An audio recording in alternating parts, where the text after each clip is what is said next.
Well, yes, actually, and it's probably something you've heard, but it's Hakuna Matata, which means no problem in Swahili. There's that same camaraderie that has to exist if you're going to be a team. The giant philosophy was People, people, people. Good. People, people, people. So my name actually pronounced right, it's Irfan Banga. And originally I was actually born in Zaire, which is in Central Africa. In Zaire and in a lot of the African countries, at least back then and even some now, civil wars are huge. I mean, there's a lot of tribes. So at that point, the government was not in favor of our tribe. And so we sought asylum and was able to come to the United States. We first landed in Florida. So Jacksonville, we moved to Orlando. I remember on my flight here, which was a 26-hour flight, just drinking a can of soda like a Coke. It tasted different here than it did back home. So there was some adjustments, friendships, how to do things. And I was just learning how to speak English and just driving through the streets, how everything was so clean and organized and all these big buildings. And frankly, living in Africa, I was only accustomed to seeing one primary group from an ethnicity standpoint. It was different in so many ways. You know, it was just people were different. So I'll give you one example, primarily around school, right? Going to school. As a teacher was taking roll call, some kid 2 rows back started making fun of my name. So I got up and little went back down. So what did you say again? That's what we would do in Africa. and so I got suspended. So it was a shock. So our parents really struggled with the way we were adapting to the culture.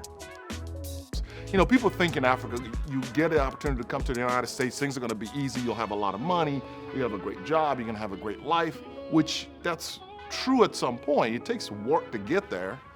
But initially for us, it was very challenging. And part of what motivates me today and has built to what I am as a person, but also professionally, is what I saw my parents go through.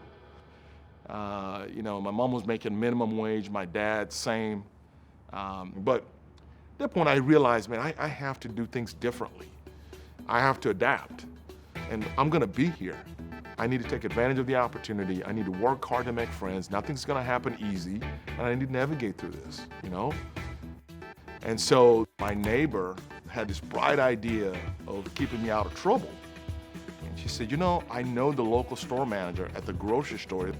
And sure enough, she got me a job. I was hired as a bagger bagging groceries, making $1.75 an hour. And tips. Now, back then, you could get tips, which I absolutely loved because I walked away with cash every single day. And frankly, it did keep me busy. Above all, I enjoyed what I was doing. I would actually call in on my days off to want to go to work because that's how much I enjoyed it. And who does that, right, all the time? I mean, some people do, but I did it more than the norm. You know, it was, my passion has always been around making a positive difference in other people's lives. Customers, associates. The fact that I could go in, do a good job and be rewarded for it, but it's interesting because as I did that, customers would start to develop relationships with you, right? They become powerful. And the other thing is I love the tips. So, you know, so that made it really work well.